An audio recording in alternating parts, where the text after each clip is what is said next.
welcome Jana Ryan, Ann Romney, the next Vice President of the United States, Paul Ryan, and the next President of the United States, Governor Mitt Romney.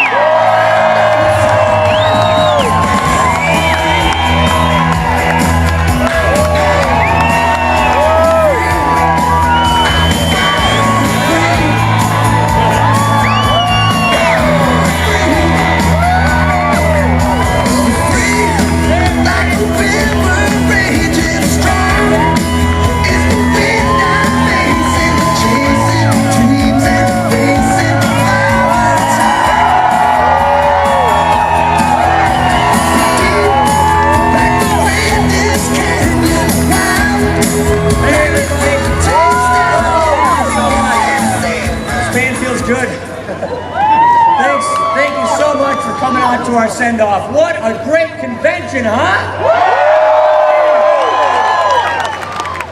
Florida, thank you so much for your wonderful hospitality. Thank you! Couldn't have done it without you.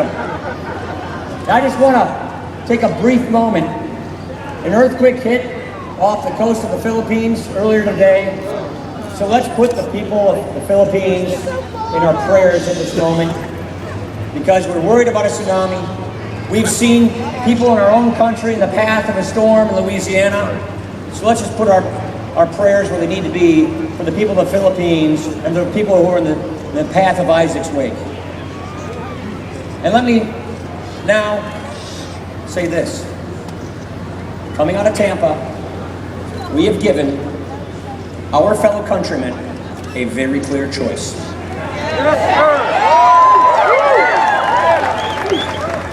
We can either stay on the path that America has been placed upon by President Obama, a path of debt, a path of doubt, a path of decline, or we can get people back to work. We can restore growth in this economy and opportunity in our society, and the way we do that is we elect this man, Mitt Romney, the next President of the United States.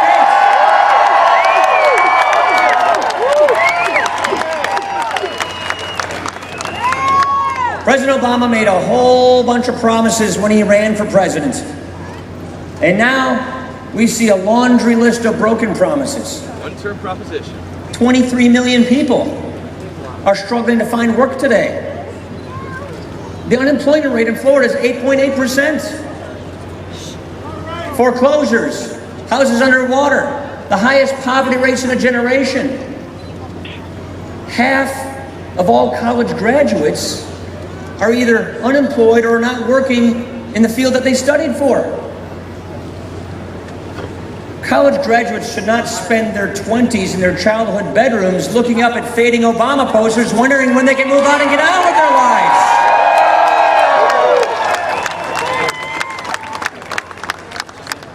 The president was recently asked, "Hey, do you have any regrets? Would you have done anything differently?" He said, "I need to talk more and tell the American people a story." Let's go. So he needs to do more talking and we need to do better listening? Is that the idea here? No! Friends, we have suffered from no shortage of words in the White House. What is missing is real leadership in the White House.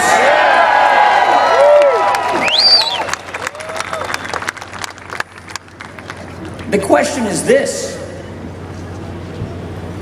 If we stick with the same leadership that we had over the last 4 years, how do we expect anything to be different over the next 4 years? It won't be. And that's why we're giving the country a clear choice. Real leadership. That's what the Romney-Ryan plan for a stronger middle class is all about. It's about getting people back to work, higher take-home pay, giving the kind of leadership this country deserves. I have so rarely seen in our history a moment where the man and the moment meet so well. This country needs leadership. And you know what we saw last night? We saw a man introduce himself to him. He brought us into his family. We saw a man of faith, of integrity, of achievement. Look at everything Mitt Romney has done with his life. It's success, it's hard work, it's achievement, it's leadership.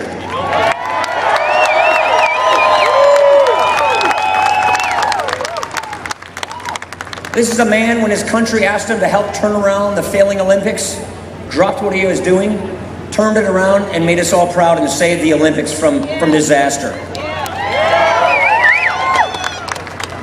This is a man who has proven he's a job creator. He created tens of thousands of jobs. He started businesses. He turned around struggling businesses.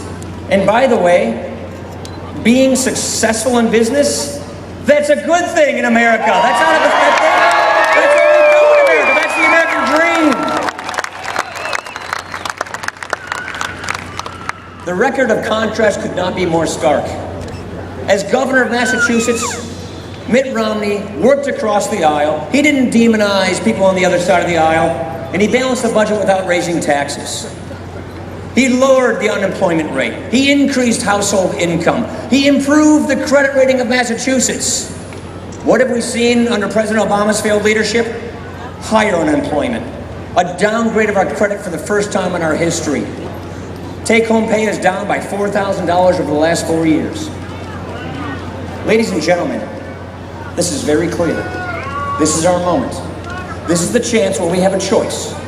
Do we want the failed leadership, the stagnant economy, the debt crisis, the welfare state, or do we want that opportunity society, that American idea where everybody can make the most of their lives and define happiness for themselves? That's the offer we're offering. That's the future. Ladies and gentlemen, I just want to thank the people of Florida for their warm hospitality. Warm in many ways.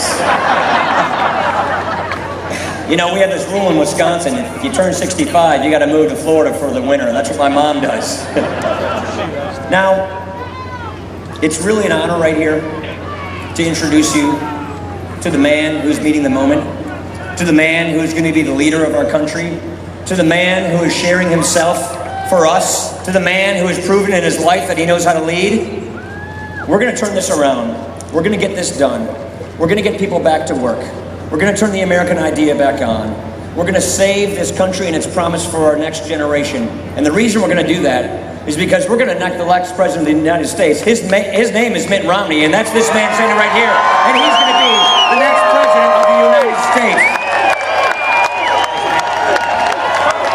Thank you so much. What a welcome, what a send-off. Wow, you guys are great, thank you. It's an honor to be here. You really have touched our hearts, Anna, my hearts, and Paul and Jana. The welcome of the people in Florida is something we will not forget. This was a big week for us, and you made it a very special week for us. People all over the state getting behind our effort and coming out and supporting us, and of course many are commenting on, well, one of the speeches I'll never forget, and that was by the lady in red back here.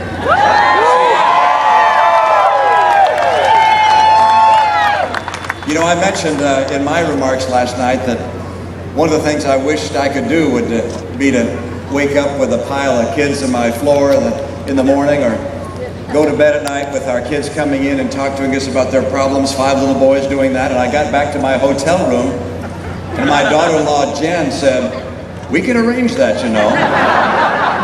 With no further ado, the best mom, wife, and grandmom I know, my sweetheart, Ann Romney.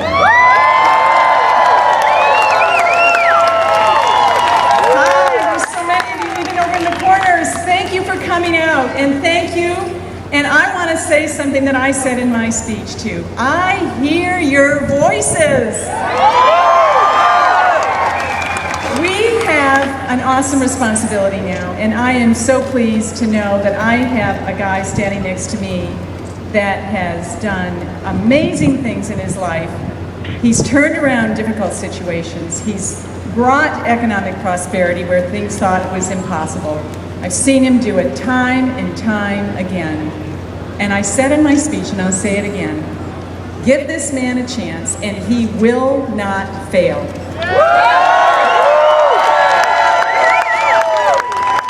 We need to give America a chance, and it's going to be an exciting ride, and boy, Florida's going to have to help us bring it home. So thank you all so much.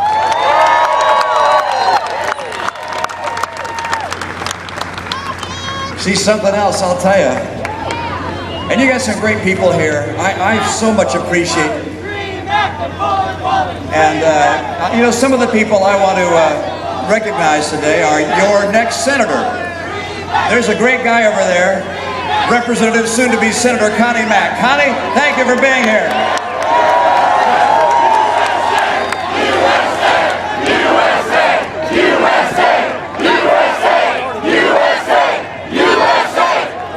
I want to thank your Congressman, Dennis Ross. Thank you, Dennis, for being here. I want to thank my chairman of my campaign here in Florida. It's great to have Adam Putnam here, your agriculture commissioner. And my other chairperson, your great Attorney General, Pam Bondi. I know they're out here speaking just a moment ago, and I appreciate their help and their support. It's meant the world to me. And Florida gave me the votes I needed to become the nominee, and I thank Florida. And now one more task. I need to have you do the work on November 6th that gets me elected the next president of the United States. That has to happen here in Florida. And for that to happen, you're going to have to go out and find a person or two who voted for Barack Obama. I know they're here. All right, they're not as visible as they used to be. You can see some of the glue on the back of their bumper sticker, where it used to be. And so you can find them, but you find them and convince them to get on our team and to help us, because we want to be held accountable for the promises we made last night. And the night before, Paul Ryan and I both spoke to the American people about what we'll do if we become president and vice president. And I contrast that with what the president said 4 years ago when he was candidate Barack Obama.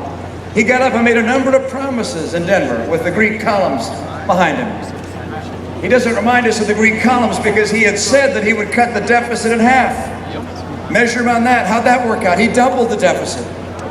He said that he would be measured in a different way than other people are typically measured. He'd be measured by whether he created jobs or not. He hasn't. He said he'd be measured by whether people would have rising incomes or not. They don't. Incomes are down in this country. He said he'd be measured by whether people would take the risk to go out and start a business. We're at a 30-year low in new business startups. Almost every measure he described, he has failed to perform upon. And the reason for that is not that he wasn't trying, in my view, it's he was pulling in the wrong direction. He didn't know what it takes to actually make the economy work. Paul Ryan and I understand how the economy works.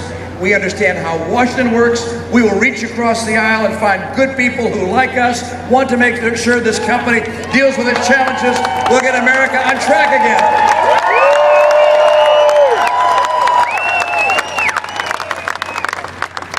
And we've laid out, you've heard it many times, a 5-point plan to get this country going. We're going to go after these things.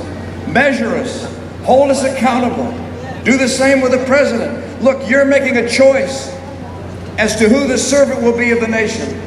Who is the person? Who are the people who will lead this country and do what you want to be done? You listened to the last guy running for president. He laid out what he would do. He was unable to do it. It's time to give someone new a chance. Hold us accountable. Listen to what we have to say and say, do I want that or not? Let me tell you what I want to do. I want to make sure that every person in this country that wants a job can find one. I want to make sure that every retiree knows that their retirement is secure, that Medicare is there and Social Security will be there. I want every parent to know that their child will get an education that will prepare them for the jobs of tomorrow. These are things we're going to do by carrying out 5 critical steps. 1, we're going to get America energy independent by using our oil, our coal, our gas, our nuclear. Number 2, we're going to open up trade, particularly next door in Latin America, but around the world, open up new trade agreements, and we will crack down on any country like China that cheats on trade. Number 3, we're going to make sure our people who need work get the skills they need to succeed, and the kids coming along get the education they need. And for that to happen, we have to put our kids first and say to the teachers, we're with you, we're going to help you teachers, but the teachers union, they're going behind. Number 4, we're going to get America America on track to have a balanced budget by cutting the deficit. And number five, we're going to champion small business. Small business is where the great majority of jobs are created in this country. We're not going to raise taxes on small business like the president wants to. We're not going to expand regulation on business of all kinds like the president's done. And we're going to take off that big cloud of doubt that hangs over every small business I know. We're going to repeal and replace Obamacare with something.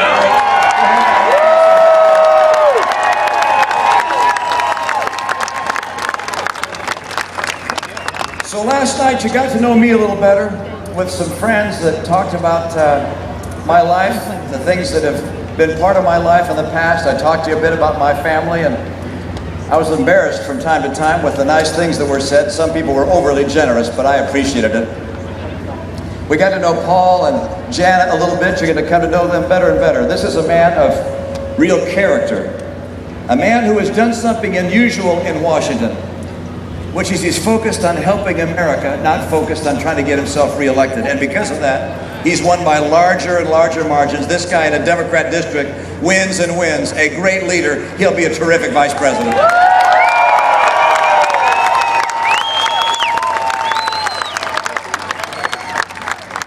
Now I recognize in this crowd that there are some people who have served our country in a way that most of us can only imagine. And they're individuals who have served in our armed forces. And I recognize a man here from the American Legion. I see a man over there from the United States Navy. Will all of those who serve in armed forces or are veterans, please raise your hand and be recognized. Thank you, sir. Thank you. Wow.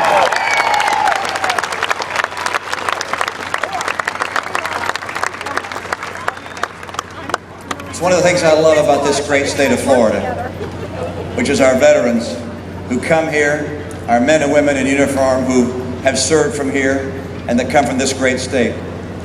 We've got another special request to ask of you, and you know that. You gave me the nomination with your votes. You've come out today to support us.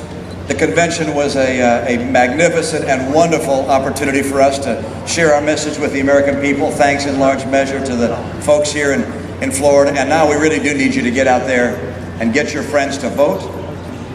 We're not going to say vote early and vote often as they do in some states. We're instead going to tell you to get your friends to vote, to pull people to the polls that might not be planning to get to the polls. We need every single vote in Florida. You proved it before. Florida can be a very, very close election. I don't know how it's going to work out, but I'm planning on winning in Florida. We're going to get this country back and keep it the hope of the earth with your help.